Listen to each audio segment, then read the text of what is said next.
I used to work the night shift at a small geriatric hospital about half an hour from my home. It wasn't my first time working with elderly patients, but it was, without question, the most unsettling. I only lasted there a few weeks, and after you hear what happened, you'll understand why. It was my second to last night on that job. I was running on no sleep, my personal life falling apart outside those sterile white walls. The hospital had become my escape from the noise in my head, even if it was filled with the slow rhythm of heart monitors and the faint hum of fluorescent lights. That night, the air was thick with summer humidity, the kind that seeps into your clothes and makes you feel like the walls themselves are sweating. Around 2 amperes. I began my rounds. The corridors were dim and quiet, except for the distant hiss of oxygen tanks and the occasional cough echoing down the hall. Sarah and Mark were on duty with me. Sarah, the calm, seasoned nurse who followed every rule, and Mark, the younger guy who cracked dark jokes to keep himself sane. Usually, his humor worked, but that night, nothing could cut through the tension. While checking on Mrs. Henderson in room 2 amperes, I heard something strange. It wasn't a call bell or a machine beep. It was faint but distinct, like fingernails dragging against wood. A soft, repetitive scratching that came and went in bursts. I froze. "Did you hear that?" I whispered. Mrs. Henderson just smiled dreamily and mumbled something about dancing. She didn't hear it, or maybe she did and didn't care. I brushed it off as a noise from the old pipes. But as I left her room, the scratching returned clearer now, coming from farther down the corridor. From room 3B. Even thinking about that room now makes my skin crawl. It was at the very end of the hallway, isolated from the others. The kind of room you avoided unless you absolutely had to go in. It was used for patients needing constant supervision, or for those close to the end. That week, 3B belonged to Mr. Abernathy. He was in his late 80s, suffering from severe dementia. Most of the time, he was sedated because he'd grown violent in his confusion. I didn't know much about him beyond that, just that he sometimes screamed at empty corners or swore he could see his dead wife. As I approached the room, the scratching grew louder quick, frantic bursts followed by silence. I pushed the door open a few inches. The light inside was dim, the air heavy, with the smell of disinfectant and something else, metallic, like old blood. Mr. Abernathy was in bed, motionless. His breathing was slow, steady. The scratching stopped the moment I stepped in. I scanned the room, window closed, equipment quiet, everything where it should be. But something felt wrong, like the air itself was vibrating with unease. Then I noticed a dark smear on the floor near the bed. I knelt to look closer. It was dried blood. Not much, just a faint streak, but enough to make my stomach tighten. I checked Mr. Abernathy for cuts. Nothing. His arms and hands were clean. So where had the blood come from? The rational part of my brain told me it was nothing, but I couldn't shake the feeling that someone or something had been in that room before me. I called Sarah on the intercom. When she arrived, I showed her the stain and told her about the noises. She was calm as ever, crouching down to inspect it. "Probably old," she said. "You'd be surprised how often this happens. These patients bump into things, scratch themselves, bleed a little. As for the sounds, it's an old building, remember?" I nodded, pretending her words made sense. But I couldn't stop thinking about that smell, that strange metallic tang hanging in the air like rust. Sarah gave me a sympathetic look. "You're exhausted, Honorable. Go grab a coffee. I'll finish up here." I did as she said, but even as I sipped the bitter liquid in the break room, I couldn't relax. Every time I glanced toward the corridor, I felt like something was watching me from the shadows. The rest of the night passed quietly. No more scratching, no more blood. But the unease lingered, an invisible weight pressing on my chest. The next night, my final shift, I felt dread settle in before I even clocked in. I told myself it was nothing, just exhaustion. But I knew better. Mark was already joking around when I came in. "You look like hell," he said, grinning. "Rough night yesterday?" "You have no idea," I replied. "Room 3B. Something's off about it." He raised an eyebrow. "Abernathy again?" I told him everything, the sounds, the blood, Sarah's explanation. His grin faded a little. "That guy's got a reputation," he said. "A nurse told me once he woke up screaming that his wife was sitting at the foot of his bed, said she'd been waiting for him." I forced a laugh, but my stomach turned. By 3 amperes, the hospital had gone still again. I walked my rounds in silence, my footsteps echoing down the corridor. Then, from behind the door of room 3B, I heard it. A moan. It was low and drawn out, almost human, but not quite. It sounded wrong, deep and guttural, like something trying to speak through a throat that wasn't built for words. I stopped cold outside the door, my hand trembling above the handle. The moaning grew louder, followed by a dull thud, like something heavy hitting the floor. Every instinct screamed at me to get Sarah or Mark, but curiosity or stupidity pushed me forward. I slowly opened the door. The room was pitch dark. The small nightlight that had glowed the night before was off. A faint shaft of moonlight spilled through the blinds, cutting a pale line across the floor. Mr. Abernathy's bed was empty. The sheets were tangled and stained red where his IV had ripped free. A thin trail of blood led down the side of the mattress and ended at the floor. I heard it then, the scratching. Again, but this time, it was coming from under the bed. I stood frozen, heart pounding, every muscle locked in place. My voice barely came out. "Mr. Abernathy?" No reply. Just the sound of frantic scraping, like someone digging their nails into plaster. My mind tried to make sense of it. Maybe he'd fallen. Maybe he was confused and trying to crawl out. But then came the moaning again, deep, throaty, wrong, and I knew it wasn't just confusion. With shaking hands, I reached for the light switch and flipped it. The fluorescent bulbs flickered, then flared to life. And that's when I saw him. Mr. Abernathy was under the bed, crouched on his hands and knees. His back was to me, his head bowed low, and his fingers were raking violently against the baseboard. His nails were broken and bloody, leaving crimson streaks on the wall. I was about to call his name again until he turned his head. When he turned his head, the light hit his face, and I swear to you, it wasn't human anymore. His jaw hung open, unhinged, dangling unnaturally low as if the bones themselves had melted. From that gaping mouth came a low, vibrating groan that sounded less like breath and more like something ancient trying to crawl its way through him. His eyes, God, his eyes were black. Not the kind of black you get from dilated pupils, but an empty, glossy void, like staring into a bottomless hole. There wasn't a trace of recognition left. Not a flicker of the confused, fragile old man I'd seen before. I stumbled backward, my breath hitching. "Mr. Abernathy," I shouted, but it came out as more of a plea than a question. He didn't answer. He didn't blink. He just kept scraping his fingers, clawing at the baseboard, splintering wood, tearing paint, streaking it all with blood. The sound was so sharp, so desperate, it made my skin crawl. I wanted to run, but my body wouldn't obey. It was like every muscle had turned to stone. Then, without warning, he stopped. The scratching ceased. His body went still, too still. The silence in that moment was suffocating. I could hear my pulse pounding in my ears. And then, with a slow, creaking movement, he began to crawl out from under the bed. He didn't move like a person. His arms bent at strange angles, his knees scraping against the tile, as if his joints had forgotten how to work. Every jerky motion was accompanied by that awful sound, a wet, wheezing groan that rattled from his open throat. I stumbled back toward the door, reaching for my radio. "Mark! Sarah, get in here, now!" The scratching stopped for good.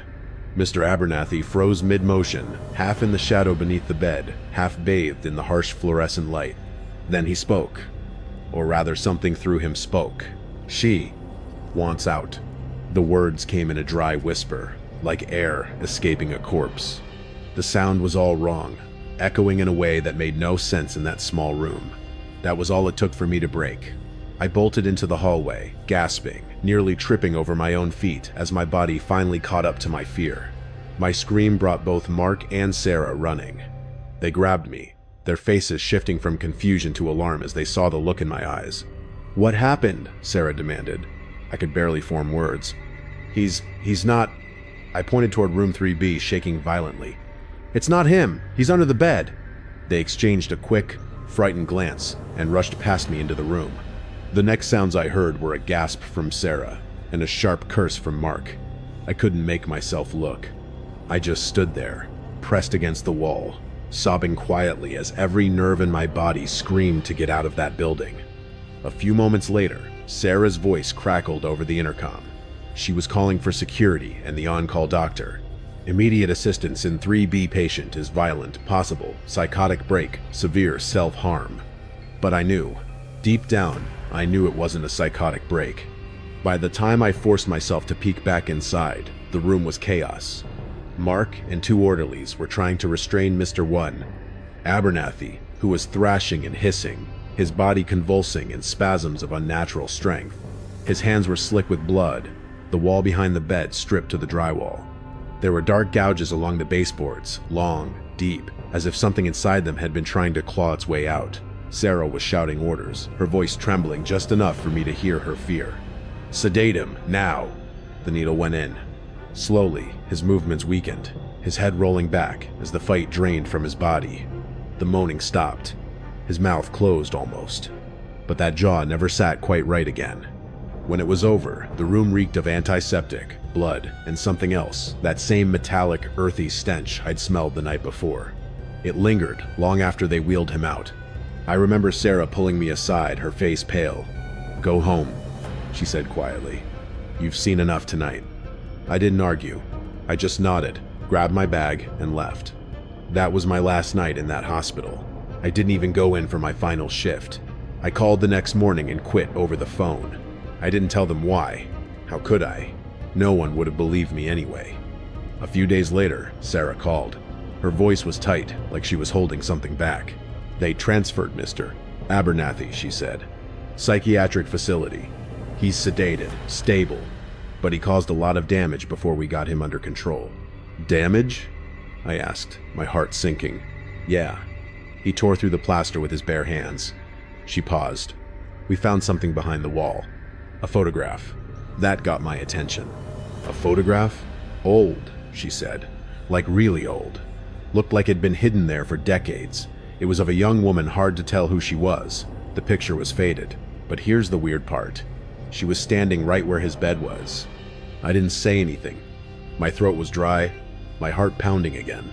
Sarah hesitated, then added, "He was clutching it in his hand when we found him. We couldn't pry it loose until the sedation kicked in." She never mentioned the black eyes, or the whisper, or that smell that clung to everything. And I didn't bring it up either. We both knew better. I never found out who the woman in the photograph was, or why her picture was hidden behind that wall. But sometimes, when I think about the way he said those words, "She wants out," I wonder if it was really Mr. Abernathy talking at all. Maybe something had been trapped in that room for a long time. Maybe he just happened to be the one fragile enough to let it in. I try not to dwell on it, but every once in a while, when I can't sleep, I hear it again in my head, that faint, rhythmic scratching. And I remember the way those words rasped through the air, through a mouth that didn't belong to anything human. "She wants out."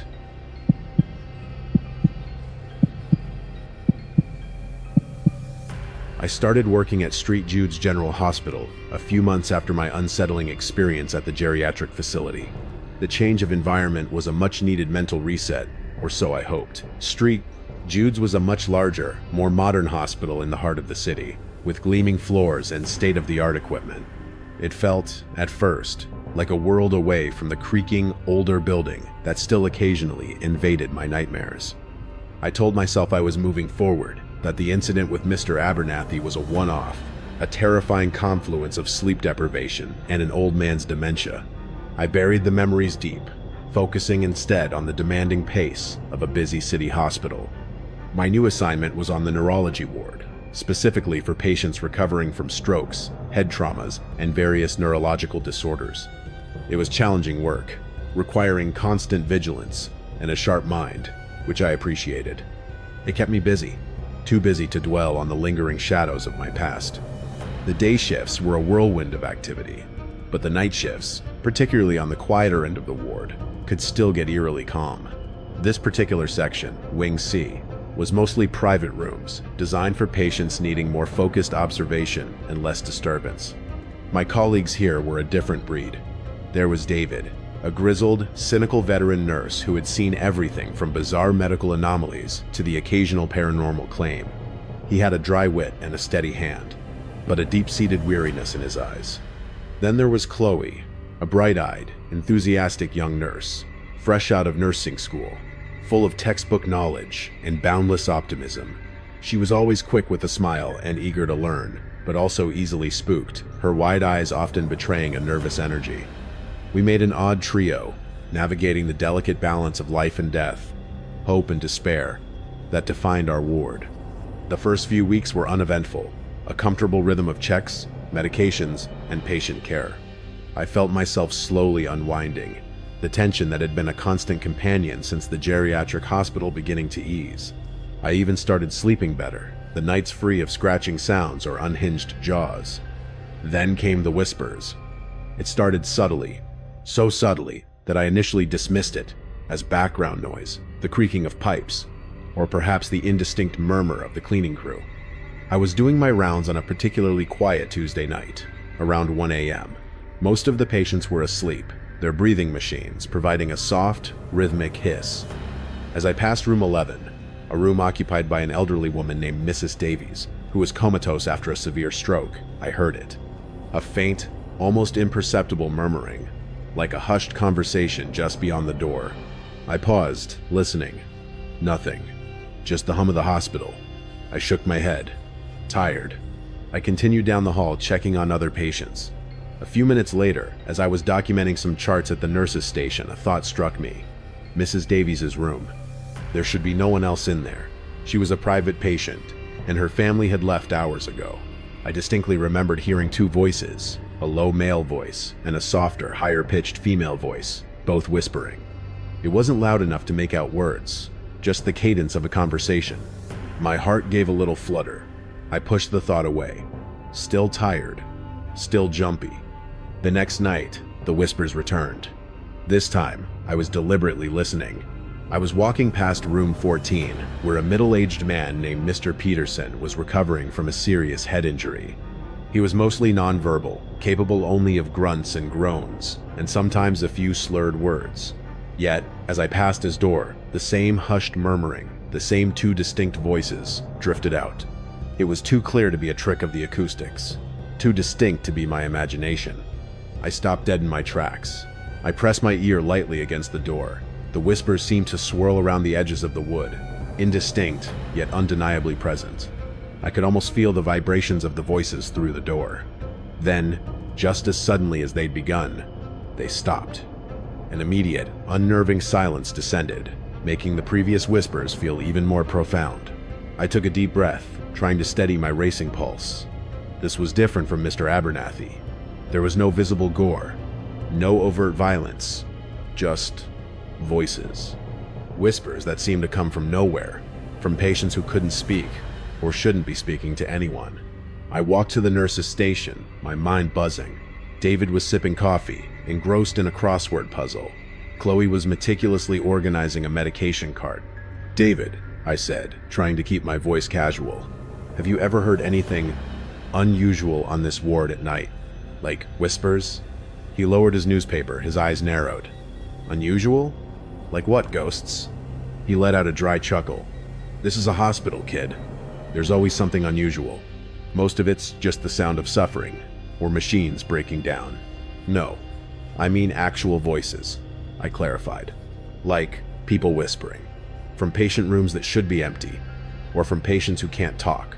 Chloe, who had been listening intently, looked up, her face pale. I thought I heard something like that the other night," she confessed, her voice barely above a whisper herself. From room 17, Mrs. Rodriguez.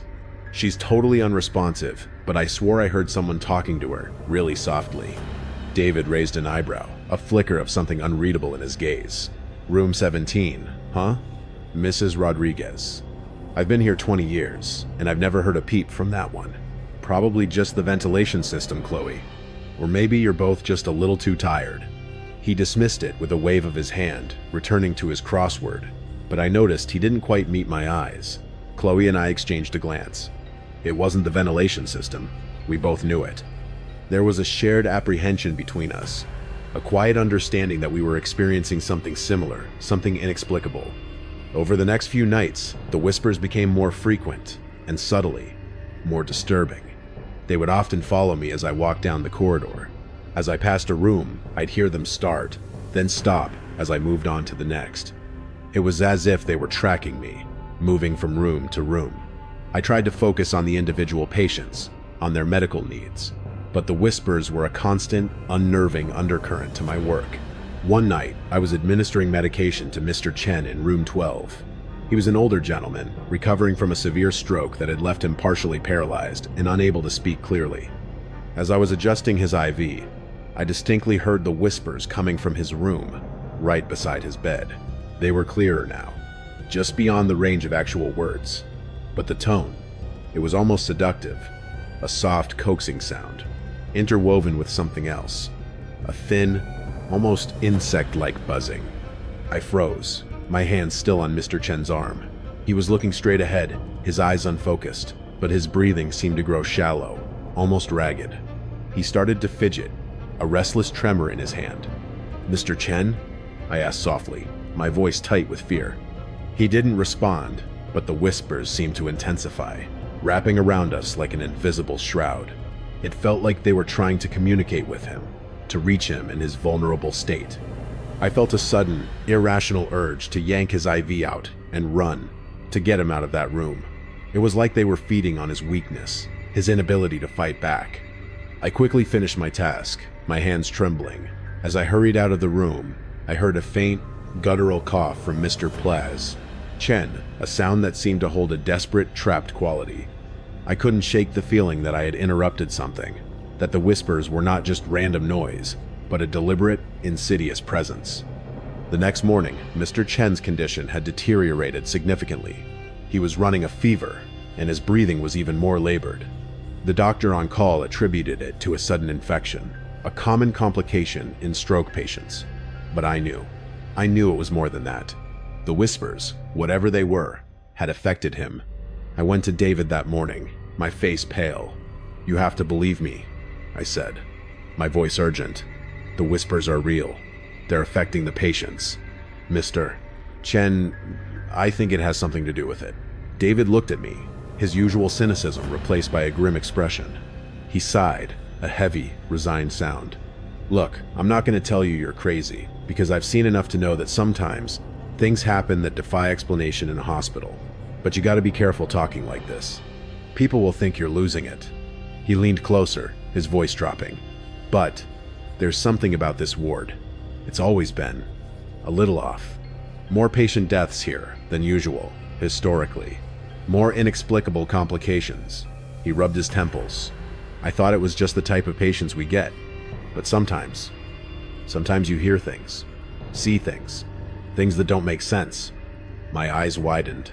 "You've heard them too?" He hesitated, then gave a curt nod, faintly, usually late at night, never distinct enough to make out words. But yeah, a low murmur, like a crowd of people in a room, but nobody's there. He looked at me, his gaze serious. "Just don't let it get to you. Focus on the job. The more you pay attention, the more they seem to notice." His words sent a chill down my spine. Notice. The thought that these whispers were sentient, that they were aware of our presence, was terrifying. Chloe, who had been listening from a few feet away, looked like she was about to burst into tears. "So, what do we do?" she whispered, her voice trembling. "Just ignore it? What if they hurt someone else?" David shook his head. "What can we do? We're nurses. We deal with the tangible. Broken bones, failing organs. Not whispers. Just do your job. And try not to listen too closely." He walked away, leaving Chloe and me in a stunned, fearful silence. His advice, however, seemed impossible to follow. How could I not listen when the whispers felt like they were actively trying to get my attention? That night, the atmosphere on Wing C was different. It felt charged, heavy, almost expectant. The usual hum of the machines seemed amplified, and the shadows in the corners of the corridors seemed deeper, more alive. I tried to focus on my tasks, to follow David's advice, but it was like trying to ignore a fly buzzing persistently in your ear. As I approached room 17, Mrs. Rodriguez's room, the whispers were no longer just indistinct murmurs. They were clearer, more defined. They sounded like a dozen different voices, all whispering simultaneously. a cacophony of hushed tones that seemed to emanate from the very walls. I felt a prickle of goosebumps on my arms. This was no longer subtle. This was an assault on my senses. I pushed open the door to room 17, my heart thumping. The room was dark, except for the dim glow of the monitors. Mrs. Rodriguez lay still in her bed, a frail, almost ethereal figure. The whispers in the room were deafening now, a swirling vortex of sound. And then, I heard a single, clear word, cutting through the din, spoken in a voice that was neither male nor female, but chillingly neutral. She sees us. My breath hitched. My eyes darted around the room, frantically searching for the source. Nothing. Just the shadows and Mrs. Rodriguez's motionless form. But the voice. It had been so clear, so direct. And then, Mrs. Rodriguez, who had been unresponsive for weeks, slowly, agonizingly, turned her head. Her eyes, which had been dull and unfocused, now stared directly at me. They were wide, brimming with an inexplicable terror, a terror that mirrored my own. A single tear tracked a path down her pale cheek. Her lips parted, and a faint, raspy sound emerged. A sound that was not a word, but a desperate, choking gasp for air, as if she was trying to scream but couldn't. And that's when the monitors beside her bed began to shriek, a cacophony of alarms piercing the silence, signaling a sudden, critical drop in her vital signs. Her body began to seize, her limbs thrashing weakly against the restraints. The whispers in the room reached a fever pitch, sounding almost triumphant, a chorus of delighted, malicious exhalations. I screamed, a raw, terrified sound that echoed through the ward. I frantically pressed the call button, desperate for help. Chloe and David burst into the room seconds later, their faces contorted in alarm. "Code Blue! Room 17!" David yelled, rushing to Mrs. Rodriguez's side. I stood frozen in the doorway, unable to move, unable to help, my eyes fixed on Mrs. Rodriguez's face. In that moment, amidst the chaos of the alarms and the frantic movements of the nurses, her eyes met mine again. And in their depths, I saw not just terror, but a flicker of something else. Something I can only describe as profound, desperate understanding. It was as if she knew exactly what was happening, what was causing her demise, and she was trying, with every fiber of her being, to convey it to me. But the whispers, those insidious, triumphant whispers, were all around us, drowning out everything else. They were no longer just in the room. They were in my head, 1,000 tiny voices clawing at my sanity, telling me that I was next, that they were waiting, and that they had finally been seen. The medical team swarmed the room, and I was gently, but firmly, ushered out. I watched from the corridor as they worked frantically on Mrs. Rodriguez, a flurry of motion and shouted medical terms. But all I could hear were the whispers, now a faint, almost joyful hum that resonated in the very air of Wing C. Mrs. Rodriguez died that night. The official cause was cardiac arrest, a sudden, inexplicable deterioration. But I knew better. Chloe knew better. We exchanged a look across the crowded corridor, a look of shared horror and silent understanding. David, however, kept his gaze fixed on the floor, his face a mask of grim professionalism. But I saw the tremor in his hands, the subtle tightening of his jaw. He knew too. I tried to explain it to the doctor, to the head nurse, but my words came out jumbled, frantic, bordering on hysterical. They looked at me with pity, recommending a stress leave, suggesting I was overworked. I eventually took the leave, but it wasn't enough. The whispers had followed me home. Even now, sometimes, in the dead of night, when the house is silent, I hear them. A faint, distant murmur, just beyond the edge of hearing. A reminder that some entities don't need a body to exist, and that sometimes, in places of pain and vulnerability, they can find their way in. And once they notice you, they never truly let go.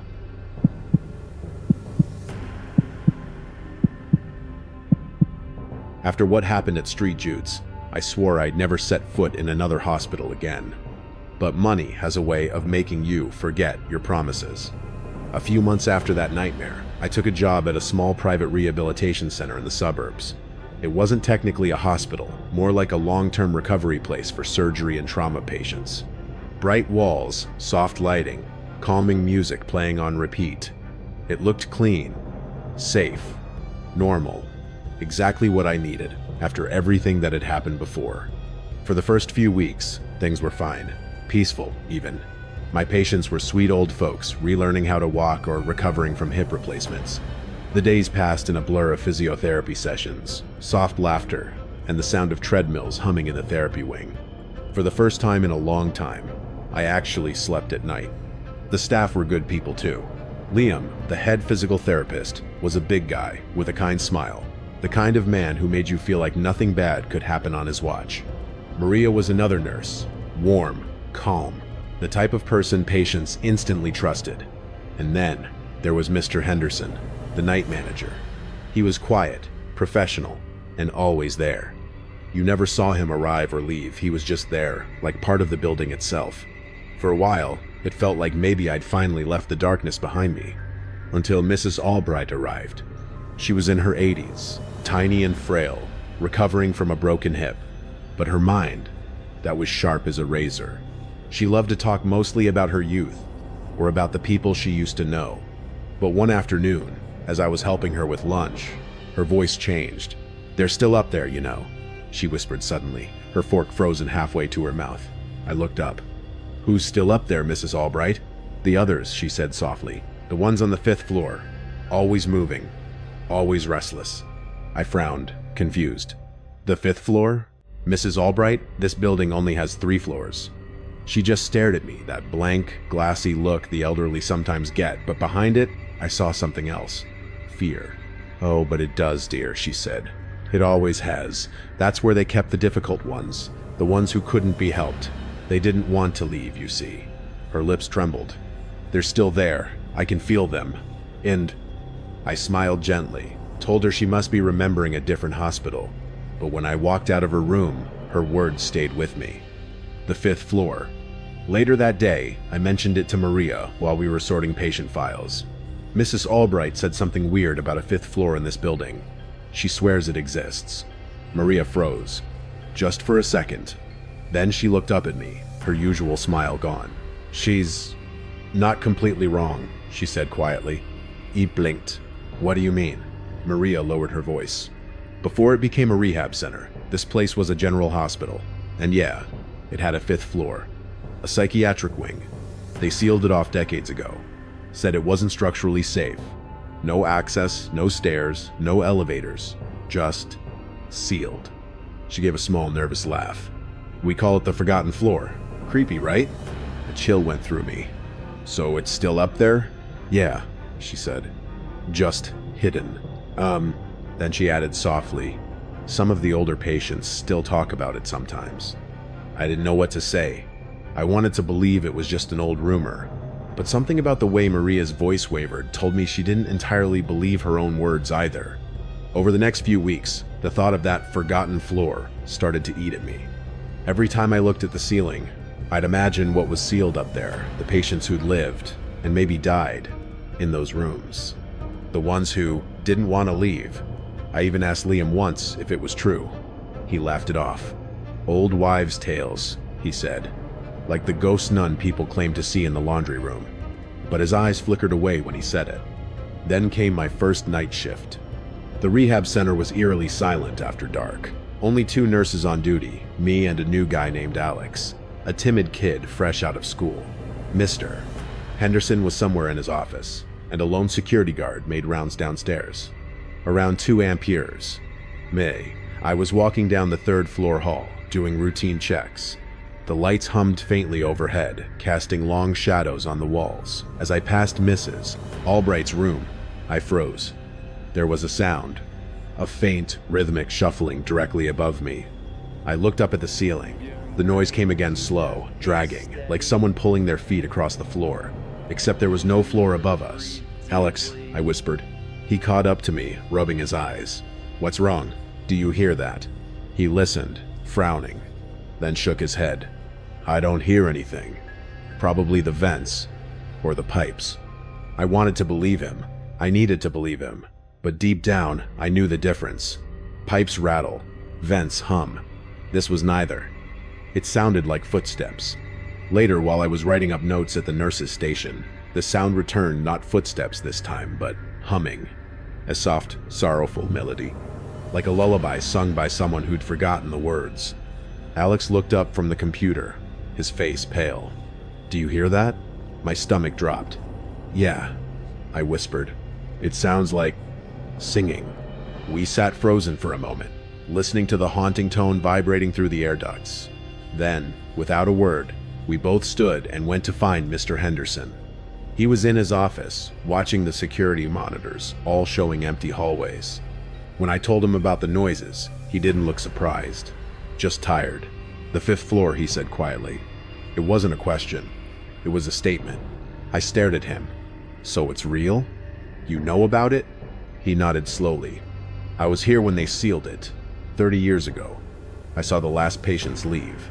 He paused. "Some of them didn't." I swallowed hard. "What do you mean, didn't?" "Some places hold on to people," he said, "especially hospitals. Too much pain, too much fear. It leaves a mark. And sometimes, those marks don't fade." He looked up at the ceiling as if he could see through it. "You start hearing things when the air's still enough. The ones that never left, they remember." I wanted to laugh it off, but I couldn't. His tone wasn't dramatic or mystical. It was weary, factual, like a man who'd seen too much. "The noises started again a few months ago," he said finally. "Soft at first. Now they're getting louder." He turned back to the monitors. "Like something's trying to get out." Those words hit me like a physical blow. Trying to get out. The same words I'd heard whispered by a dying man months before, in another hospital, in another nightmare I'd tried so hard to forget. And now, I knew. It was happening again. After that conversation with Mr. Henderson, the rest of the night felt like walking on thin glass. Every creak of the walls, every flicker of the fluorescent lights made me jump. And then, the noises started again. It began as a faint dragging sound far above, slow and steady, like something being pulled across the floor. Then came the humming again, except this time it wasn't one voice, it was many. Dozens, maybe. A low, wordless chorus that rose and fell like a breath shared by unseen mouths. Alex was at the desk, staring up at the ceiling, his hands trembling. "I hear it," he whispered. "It's closer. M." The sound seemed to move, traveling across the ceiling, right above us, pacing the length of the hall. And then it stopped, directly above room 307, Mrs. Albright's room. Without even thinking, I bolted down the corridor. Her call bell started ringing before I even reached the door, sharp, frantic, insistent. When I burst in, she was sitting upright in bed, eyes wide, staring at the ceiling. Her mouth opened, but no sound came out, just a trembling finger pointing upward.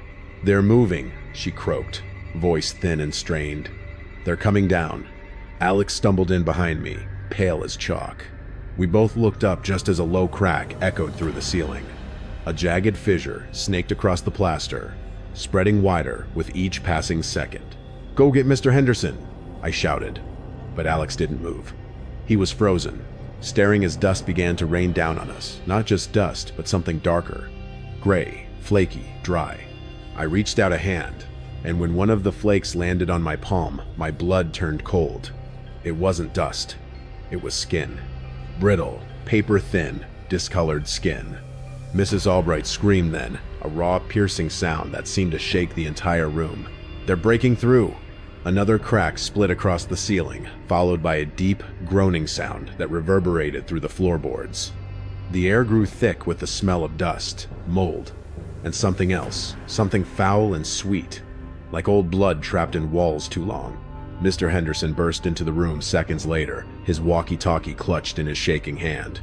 "Get her out of here!" he yelled. "Now!" Alex and I scrambled to lift Mrs. Albright into a wheelchair, her bony hands gripping my arm so tightly I could feel her nails cutting into my skin. As we turned her toward the door, a chunk of plaster came crashing down on the bed, leaving a gaping hole where she'd been lying just moments before. From that hole came a sound that I'll never forget. A long, low sigh, cold and wet, like the first breath of something that hadn't breathed in years. And underneath it, whispering. Dozens of voices, murmuring over each other, overlapping like the rising tide. I couldn't make out the words, but I didn't need to. I could feel what they meant. They wanted out. We ran, pushing Mrs. Albright down the corridor as fast as we could. The humming had become a roar now, angry, desperate.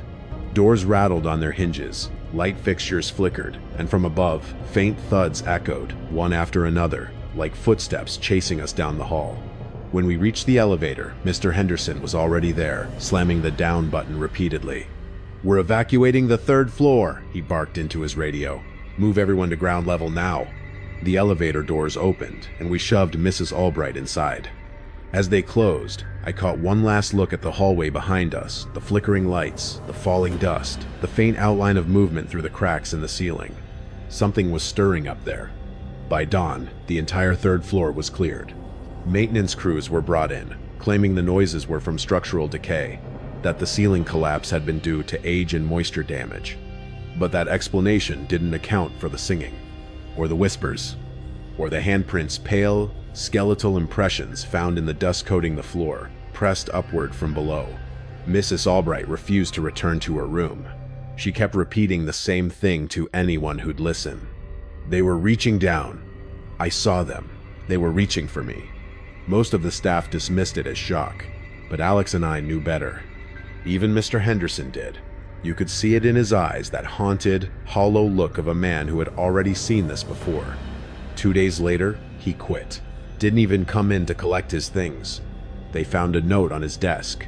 Some doors are meant to stay closed, but this one was never really sealed. It was only forgotten. The rehab center shut down the 3rd floor after that, pending renovations, they said. But we all knew the truth. They just didn't want anyone near it. I left not long after. I told myself I was done with hospitals, for good this time. But even now, when I lie awake at night, I sometimes hear it, that same low hum, so faint it could almost be imagined.